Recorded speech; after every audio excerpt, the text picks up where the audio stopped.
Welcome back. This week's Staff Spotlight, Hollie Proctor took a look at Brett Knappe. Dr. Brett Knappe is the assistant professor of art history. As a kid, Knappe always wanted to teach, but it wasn't until he was in college he wanted to teach art history. Teaching history. That had been the plan. I'd loved history in high school, and I still love history. But as time went on, I found I liked history, but it just wasn't quite right. And then it was my senior year, when I was working on my undergraduate degree at Boston University, that I took this class called Masters of Photography. And it blew my mind. It was such an incredible class, and I decided this is what I want to teach. Not just photography, but I want to teach art history. While working on his master's, Knappe worked as a teacher or teaching assistant at various universities and worked in museums, eventually becoming the coordinator of media photography at the Spencer Museum of Art in Lawrence. Became the coordinator of the department.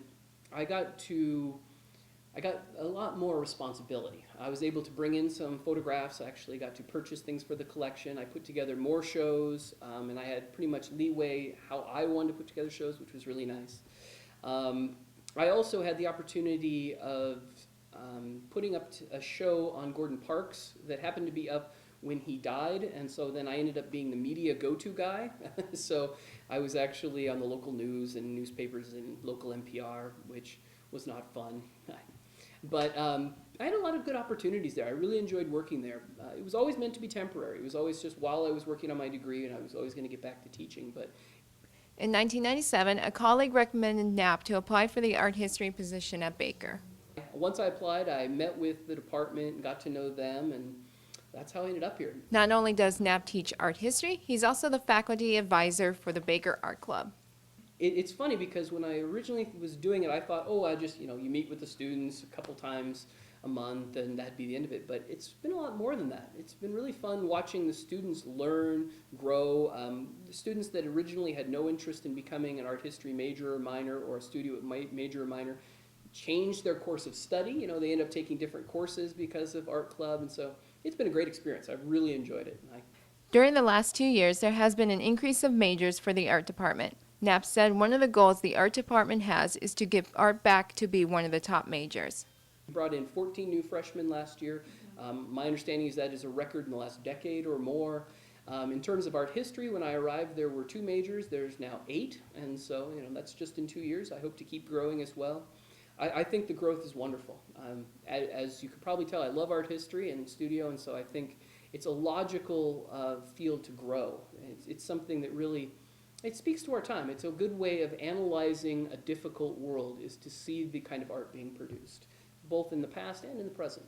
I'm Hollie Proctor, KNBU. Thanks, Hollie. Up next, our very own Alex Dingman went out in the field to ask students what's bugging them at Baker this week.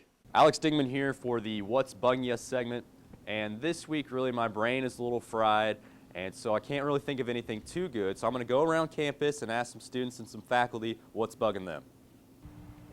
All right, Alex, what's bugging you at Baker this week?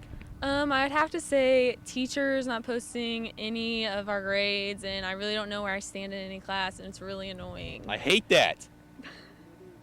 All right, Aaron, what's bugging you at Baker this week? The thing that's primarily bugging me is the new regulations on off-campus housing. And, I was under the impression that the whole reason we came to college was to be more independent and kind of live off on our own and not have that whole father-mother mentality watching over us.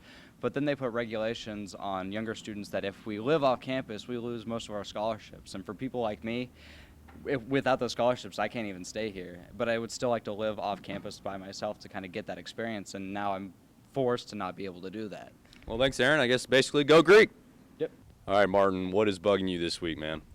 Biology, man. This test that we got coming up is the last one, so got to do well on it, and it's just bugging me because that class is pretty hard and whatnot, but I think I'm going to make it through, but it's still kind of bugging me, you know what I'm saying? I got you. I know you're going to do good, though. Oh, yeah. Good luck to you, man.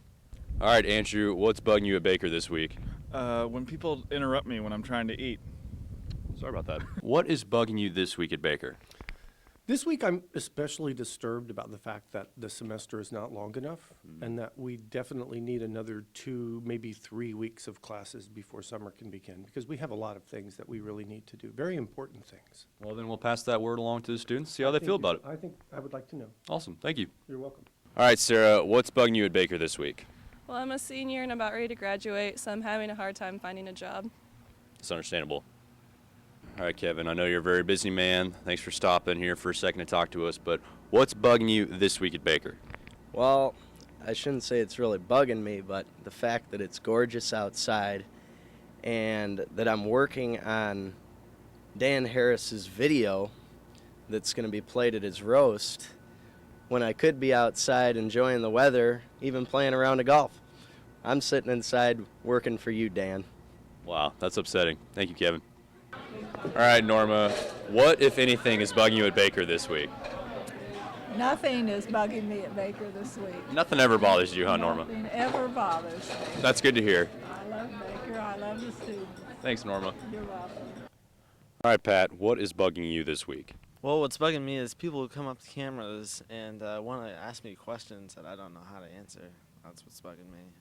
Awkward. Thank you.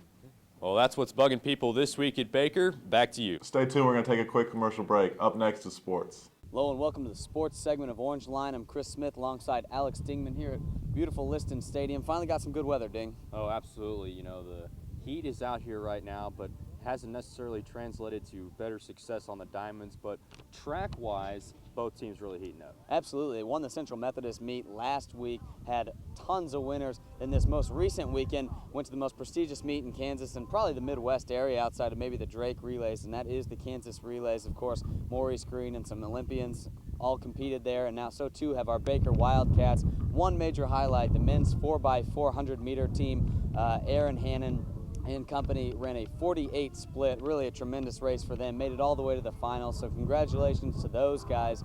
Really a terrific effort. Oh, absolutely, you know, and this men's track team, they kind of had an okay indoor season, and really the women kind of overshadowed them there, but now the men really stepping up and outdoor, showing what they got, and it should be exciting as they are finishing their seasons here soon. Yeah, and that squad won their meet, or they won the meet at Central Methodist, and then in the preliminaries was where they had the 48 split, and they were able to qualify for nationals in just that race, so congratulations to them, really a terrific effort. Absolutely. All right, now softball-wise, the team had some makeup games just like the baseball team. How did the softball team fare, and where are they now? Well, Coach Rigdon, she has her squad tied for 8th place with Benedictine. Unfortunately, within the last week, they did get swept by Benedictine. They were a couple games up, right in the hunt for the playoff race. Really still were, but they were in 7th.